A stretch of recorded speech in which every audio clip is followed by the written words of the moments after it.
আজকে আমার জন্য একটা অত্যন্ত বিরল ওকেশন।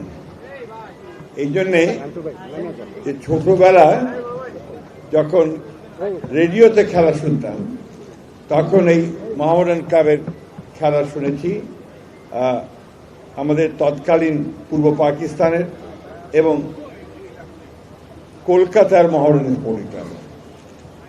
পরবর্তীকালে মোহামেডান ক্লাবের স্পোর্টিংয়ের সঙ্গে বিশেষ করে কলকাতার পরিচয় হয়েছে, এটা আবার একটু অন্যভাবে সাহিত্যের মধ্য দিয়ে। অর্থাৎ তখন যে উপন্যাস বা সাহিত্য লেখা হতো সেখানে মোহামেডান ক্লাবের অবশ্যই উল্লেখ থাকতো এবং দেখা যেত যে তখনকার দিনে কলকাতায় যারা বাস করতেন তারা মোহনবাগান আর মোহামেডানকে নিয়ে এবং ইস্ট বেঙ্গল এটা নিয়ে তাদের সেই উপন্যাস, তাদের সাহিত্য গড়ে উঠেছে। আজকে একটা জিনিস প্রমাণিত হয়েছে যে যারা খেলাধুলা করে তারা জনগণের কাছে প্রিয় মানুষ।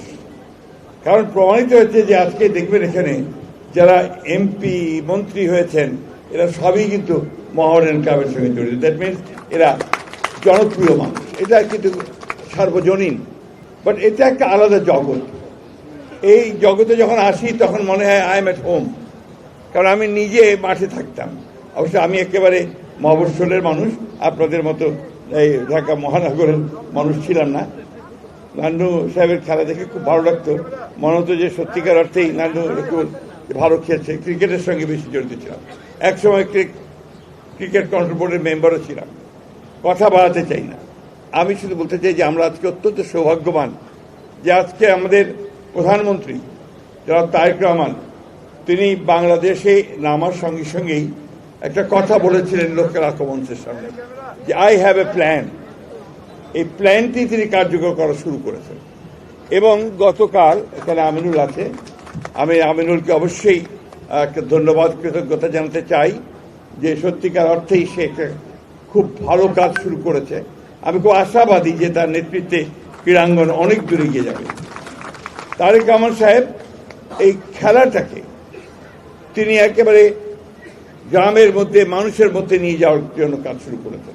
শুধু তাই নয়, এই খেলা যারা খেলোয়াড় তারা যেন পেশাজীবী হয়ে ওঠে খেলাকে নিয়ে, সেটাও তার মাথার মধ্যে রয়েছে এবং সেই লক্ষ্যেও তিনি কাজ শুরু করেছেন।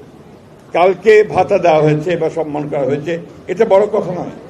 বড় কথা হচ্ছে যে ভবিষ্যতে যারা খেলবে তারা যেন খেলাকে পেশা হিসেবে নিতে পারে, এই কাজটি তিনি শুরু করেছেন, যেটা আমি মনে করি যে বাংলাদেশের ক্রীড়াঙ্গনে নিঃসন্দেহে একটা নতুন চিন্তা, নতুন ভাবনা এবং সামনের দিকে এগিয়ে যাবে। প্রিয় ভাইয়েরা, আমরা খেলাধুলাকে আমাদের অন্তরে ধারণ করি। আমি এখনো সুযোগ পেলে মাঠে ক্রিকেট খেলা দেখতে যাই এবং যদি আবাহনী মোহামেডানের ফুটবল খেলা হয় তাহলে আবার দেখতে যাব। কারণ এগুলো আমাদের প্যাশন। আমরা ছোট থেকে গড়ে উঠেছি এই ধরনের আপনার আনন্দ উপভোগ করার মধ্যে দিয়ে। আমরা সবসময় মনে করেছি এখানে কোনো রাজনীতি থাকবে না, এখানে রাজনীতির কারণে কোনো মেধাবী ক্রীড়াবিদ বাদ পড়বে দল থেকে বা জাতীয় দল থেকে, এটা সবচেয়ে কষ্টের কারণ হয়ে দাঁড়ায়।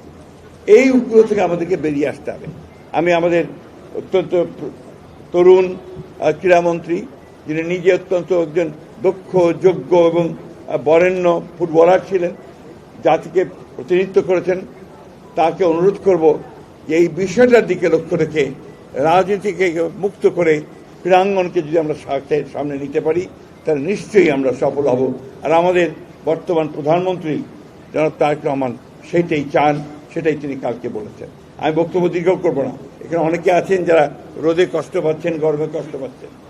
আমি নিজেকে সৌভাগ্যবান মনে করছি যে এই ইতিহাস খ্যাত এই ক্লাব, একেবারে সেই ব্রিটিশ পিরিয়ড থেকে এই ক্লাব চলছে, 90 বছর বলেছে একজন, সেই ক্লাবের একজন সমর্থক হিসেবে আপনাদের সামনে এসে আমি দুটো কথা বলতে পারছি, এটা আমার চরম সৌভাগ্য। আমরা একটা অন্ধকার থেকে বেরিয়ে এসেছি, একটা অন্ধকার সময় থেকে বেরিয়ে এসেছি, যে কথা নিয়াজ মুর্শেদ বলছিল। আমরা লেটাস নট ওটাকে আর মনে না করি। আসুন আমরা নতুন স্বপ্ন দেখি, নতুন আলো দেখি এবং নতুন সূর্যের মধ্য দিয়ে আমরা ক্রীড়াঙ্গনকে নতুন করে সাজিয়ে নিই। সেটাই হোক আমাদের একমাত্র লক্ষ্য। মোহামেডান ক্লাব অনেক ভালো করবে। মোহামেডান ক্লাবের মধ্যে এখন যারা এসছেন তারা বেশিরভাগই তরুণ এবং আমি মনে করি তাদের নেতৃত্বে মোহামেডান ক্লাব সামনের দিকে এগিয়ে যাবে। তো একই সঙ্গে আজকে যেমন এখানে অঞ্জনবাবু এসছেন, আমাদের অন্যান্য ক্লাবগুলো তারাও ইকুয়ালি স্ট্রং হবে। অর্থাৎ খেলার মাঠে আমরা প্রতিযোগিতা দেখতে চাই, সুস্থ প্রতিযোগিতা দেখতে পাই। আমরা ওই দৃশ্য দেখতে চাই যে মহামেডান ক্লাব আর আবাহনীর খেলা ন্যাশনাল ফুটবল স্টেডিয়ামে হচ্ছে আর বাইরে মারামারি করছি আমরা, ঠিক না? এই জিনিসটা আবার দেখতে চাই।